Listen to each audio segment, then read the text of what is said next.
மென்பொருளோட சேர்த்து விளையாடிட்டு இருக்கோம். பெண் குழந்தைகள் சொப்பு வச்சு விளையாடுறது. இது எத்தனை பேர் மைண்ட்ல பதிஞ்சிருக்கு? சும்மா கை தூக்குங்களே. ஒரு 4-5 பேர் தூக்குறாங்க. நிறைய பேர் இதெல்லாம் அவங்களுக்கு ஒரு பிரச்சனையாவே தெரியாது. மேடம் பார்த்துருக்காங்க. அவங்களுடைய 35 வருஷமாக சர்வீஸ்ல இவங்க பார்த்த முதல் பாட புத்தகங்களையும் இன்றைக்கு தான் அந்த மாற்றத்தையே கொண்டுட்டு வரோம். அதுக்கே பயங்கரமான போராட வேண்டியிருக்கு. பாட புத்தகத்துல பாடத்துல பசங்க பார்க்கும்போது அந்த கருத்து தானே பதியும். பெண்கள் கையில இருந்து கரண்டியை தூக்கி போடுங்கன்னு சொல்றாரு பெரியாரு. உடனே அவரை நம்ம எதிரியா தான் பார்ப்போம் இல்லையா? அப்போ பெண்கள் அப்படின்னாவே இங்க வந்து அவங்க ஒரு சிலர் சொன்னாங்க, நதியின் பேர் சொல்றாங்க, மலையின் பேர் சொல்றாங்க, இலக்கியத்துல அவங்கள புகழ்றாங்க. ஆஹா அழகி, உன்னை போல் யாரு, நீதாமா எங்க குலதெய்வம். அவ்வளவுதான் பெண்கள். நீ எந்திரிச்சு காஃபி இல்ல உட்காருங்க, நான் போட்டு வரேன். உங்களுக்கு தெரியாது, காஃபி போட தெரியாது, நான் போட்டு வரேன். எங்க வீட்டுக்காருக்கு ஒண்ணுமே தெரியாதுங்க, நான் தான் செய்யணும் பெருமையா பேசிட்டாங்க. வேணாங்க, அது ஒரு முதுமையில உங்களால ஒரு காஃபி உங்களுக்கு போட்டு தர ஆளே இல்லாம போயிடும். அவங்களையும் வேலை வாங்குங்க. பாலின சமத்துவம் அப்படிங்கறத வாழ்க்கையில உள்ள எடுத்துட்டு வரணும்னா வீடுகள்ல இருந்தே அதை ஆரம்பிக்கணும். ஆசிரியர்களாக இருக்கிறவங்க கண்டிப்பாக உங்க வகுப்பறையில் இது குறித்து பேசுங்கள். குழந்தைகிட்ட தான் நீங்க மாற்றம் கொண்டு வர முடியும். நம்ம பேசி அவங்க வீட்டுல சண்டையா இருக்காது, அதுவும் கவனமா இருக்கணும். எங்க டீச்சர் தான் சொன்னாங்க, அப்பா வேலை செய்ய சொல்லுங்க. அப்படியெல்லாம் கிடையாது. குழந்தைங்களா பேசணும்னா குழந்தைங்க கிட்ட நீங்க அவங்க வழியிலேயே போய் அவங்க மனமாற்றத்தை உண்டு பண்ணா கண்டிப்பாக இந்த சமூகத்தில் பாலின சமத்துவம் உருவாகும். பாலின பாகுபாடு குறையும். ஒவ்வொரு வீட்லயும் ஆண் பெண் 2 பேரும் இருக்காங்க. எந்த அளவுக்கு சரிபாதி உரிமை அவங்களுக்கு கிடைச்சிருக்கு திரும்பி பார்த்தா இல்ல. இது மாதிரி பல சிக்கல்கள் சமூகத்தில் வருவதற்கு தீர்வு முதலில் பள்ளிகளிலும் வீடுகளிலும் இருந்து உருவாக வேண்டும். அப்புறம் பணிபுரியும் இடத்துல கண்டிப்பா கருத்தை பதிவு செய்யுங்க. விளைவை பத்தி நினைக்காதீங்க. இன்னைக்கு உங்க குழந்தை 1ஆம் கிளாஸ் குழந்தைங்க சொன்னா அவன் ஒரு 20 வயசுல கண்டிப்பா நீங்க சொன்ன கருத்தை அவன் செயல்படுத்துவான். தொடர்ச்சியாக செய்ய வேண்டியது நம்ம ஆசிரியர்களுடைய கடமை.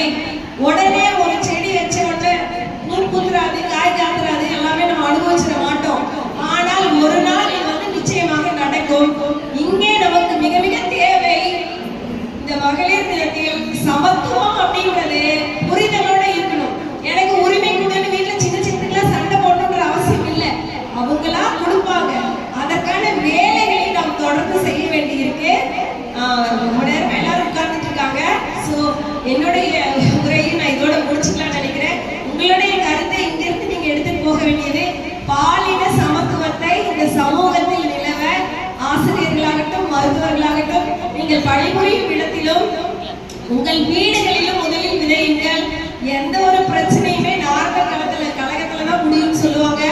ஆனால் அதற்கான விளைவு நிச்சயமாக பாசிட்டிவா இருக்கும். So we have to start from today itself. Thank you. கண்ணுக்கு விருந்து, மனதிற்கு விருந்து, எல்லாத்துக்கும் விருந்து கொடுத்தாங்க. நம்ம கொஞ்ச நேரம் அந்த மூளைக்கும் விருந்து கொடுப்போம். சரிங்களா? இங்கே அரங்கத்துக்குள்ள பார்த்தா எனக்கு தெரிஞ்சு எல்லாருமே, இவரும் இன்னும் 2 பேர் உதவியாளர்கள் தவிர எல்லாருமே பெண்கள் இல்லையா? நீங்க இந்த நிகழ்வுக்கு வருவதற்கு எத்தனை நாட்கள் முன்னாடி இருந்து பிளான் பண்ணீங்கன்றது அவங்களுக்கு தான் தெரியும். இங்க வந்து ஜாலியா பேசுறோம், சிரிக்கிறோம், நல்லா ட்ரெஸ் பண்ணிட்டவரெல்லாம் அப்பாற்பட்டது. ஒவ்வொரு பெண்ணும் இந்த இடத்துக்கு வரணும் அப்படின்னா, மேடம் ஒரு தலைமை ஆசிரியரா இந்த இடத்துக்கு வரணும்னா, நான் இந்த இடத்துல உங்க கூட பேசுறதுக்கு வரணும்னா, மருத்துவராக இவர்கள் இந்த இடத்துக்கு வரணும்னா எத்தனை போராட்டங்களை கடந்து வந்திருக்காங்க. எல்லாருக்கும் ஒரு கதை இருக்கும். எல்லாருக்கும் ஒரு கதை இருக்கும். நிச்சயமா இருக்கும். சில பேர் நல்ல வீட்டுக்கு போனா சந்தோஷமா இருப்பாங்க, ஏதாவது சோகமான வீட்டுக்கு போனா அழுவாங்க. எல்லாரும் நினைச்சிட்டு இருப்பாங்க அந்த நிகழ்வுக்காக அழுகிறாங்களே. எல்லா பெண்களும் அவங்கவுங்க வாழ்க்கையை நினைச்சுதான் அழுவாங்கன்றது பெண்களுக்கு மட்டும்தான் தெரியும். ஒரு சினிமா பார்த்தா அழுகிறது, ஒரு சீரியல் பார்த்தா அழுகிறது, ஏதாவது ஒரு நிகழ்வுல நம்மையும் ஒவ்வொரு பெண்ணும் என்ன ஆகுறாங்க, பாதிக்கப்பட்டிருக்காங்க அப்படின்றதுதான் யதார்த்தம். இன்றைக்கு ஐநா சபை இந்த 2025 பெண்கள் தினம், உலக மகளிர் தினத்துக்கு ஒரு ஸ்டேட்மெண்ட் கொடுத்திருக்காங்க.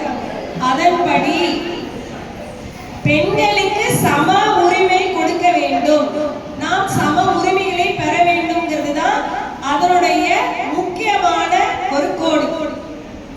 30 வருஷத்துக்கு முன்னாடி பெய்ஜிங் பிரகடனம் இதை சொல்லியிருக்கு.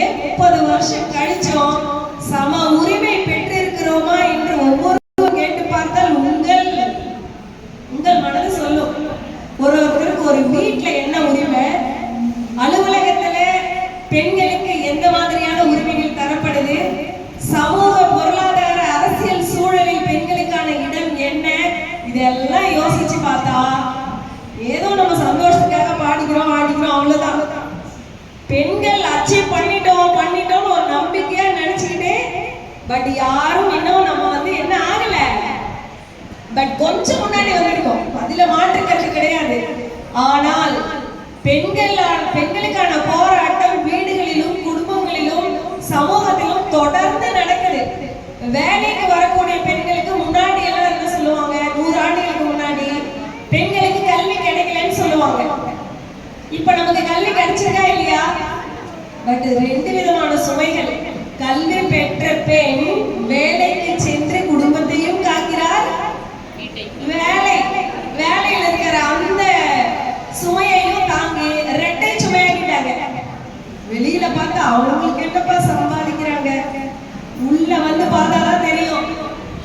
எங்க நீங்க போறதா வீட்டுல 10 பேர் இருந்தாலும் 10 பேருக்கு சமைச்சு வச்சு மத்தியானம் சாப்பாடு வரைக்கும் சாயங்காலத்துக்கு மாவட்டி வச்சு அடுத்த நாளுக்கு ஏதாவது பண்ணி வச்சுட்டு வரீங்க. இதுதான் யதார்த்தம் இல்லைங்களா? இன்றைக்கும் நம்மை சுற்றி நிகழக்கூடிய நிகழ்வுகள் இந்த சென்னையில் எடுத்துக்கலாம். கடந்த சில 2 மாசத்துக்கு முன்னாடி என்ன ஓடிட்டே இருக்கு, அண்ணா யூனிவர்சிட்டி ஒரு பெண் குழந்தை கல்வி கற்க எங்கிருந்தோ வந்த பெண் குழந்தைக்கு எத்தனை தூரம் பாலியல் தொந்தரவு. டெய்லி நியூஸ்ல பாத்தீங்கன்னா 2 வயசு குழந்தைய 50 வயசு ஆண் பாலியல் வல்லுறவு செய்யறான். அப்போ முன்னாடி பாத்தீங்கன்னா என்ன சொல்லுவாங்கன்னா, உடைதான் பிரச்சனை. 2 வயசு என்னத்தை உடை போட்டிருக்கோம், 20 வயசு பெண்ணா இருந்தா நீ உடைய பத்தி பேசலாம்.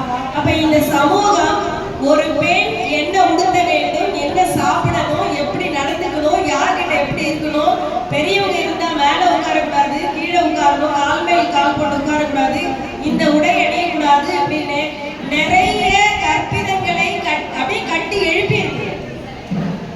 சாதாரணமாக பேசக்கூடிய சிந்திக்கக்கூடிய பெண்கள் கூட நம்மளையே இருப்போம், ஆண்மைய சிந்தனையோட தான் இருப்போம். ஏதாவது ஒரு பெண் தவறு செய்தால் இன்றைக்கு கூட அந்த மாணவி ஏன் 7 மணிக்கு அங்க போறாவ, ஆணை யாருமே கேள்வி கேட்கறது இல்ல.